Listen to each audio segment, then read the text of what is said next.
Hello and welcome to Liberty Coin and Precious Metals Radio. Today we are speaking with Bill Rounds of howtovanish.com.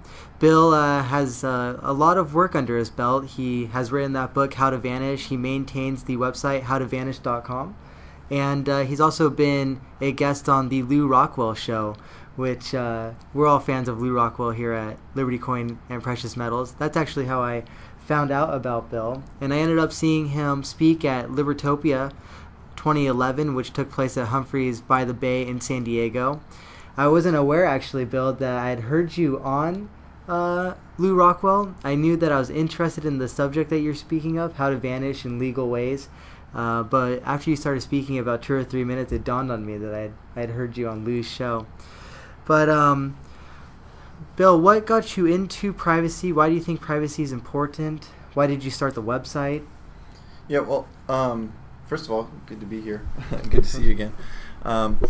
Privacy is important to me because privacy really is freedom.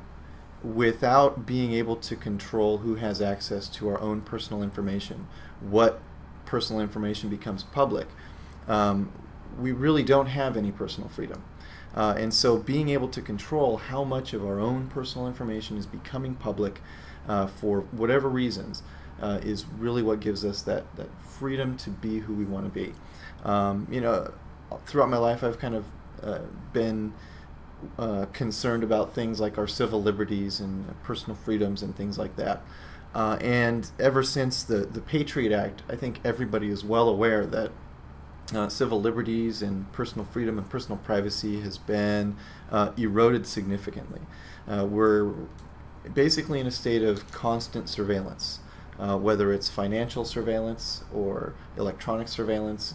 There's just so many aspects of our lives that if we don't take proactive steps to protect our privacy, we're going to be exposed in ways that are harmful to us, and we may not even be aware of how harmful it might be. Mm-hmm. Where do you see an area of perhaps the greatest concern being? Is it in finances? Is it in daily life, searching the internet, or even walking down the street? How do you think people can most effectively keep their lives private with as little effort as possible? Because there are so many things that we can be concerned about, from walking down the street with new IntelliStreets that I know are being at least laid out in places like Britain first and foremost, to searching on the internet, sites like Facebook, Twitter, LinkedIn, really publish our private lives on the internet. Where do you think people should focus first and foremost in order to guard themselves? Yeah, well, first of all, everyone is going to have a different tolerance for privacy or publicity. Some people, maybe the average Joe, isn't going to be a hot topic on the news, isn't going to face a lot of scrutiny. So the average person might not have to go to extremes to protect their privacy.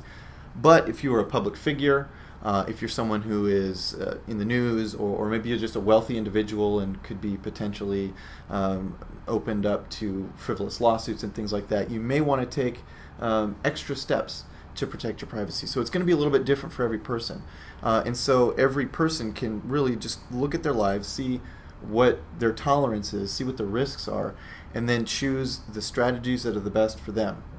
That's really how I designed the book, How to Vanish, is so that everyone can, I lay it out so that it shows you some simple and easy, moderate and extreme things that you can do, so you can really choose, like a menu, what you think is applicable.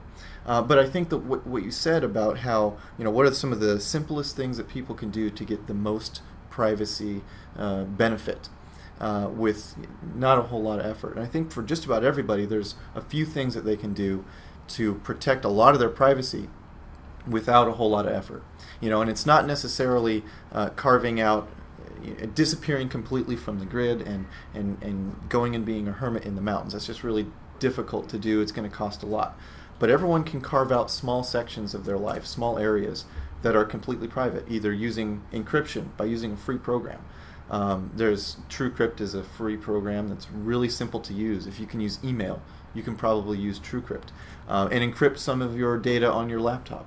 Maybe your old tax documents or just some of those sensitive pieces of information. So if a hacker ever breaks into your computer, or if you lose your computer or somebody steals it or something like that, those documents aren't available to the public.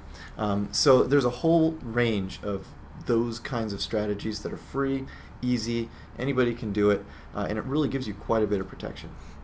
It feels overwhelming every day knowing the technologies available to major telecommunications corporations and others, where it might not even seem worth it to try to do these things. But for instance, with email encryption, the more people that do that, the more time it's going to take to get the data and information that a third party might be after. We had a woman who keeps all of her finances on a customer here. She keeps all of her finances on a computer that cannot be connected to the internet.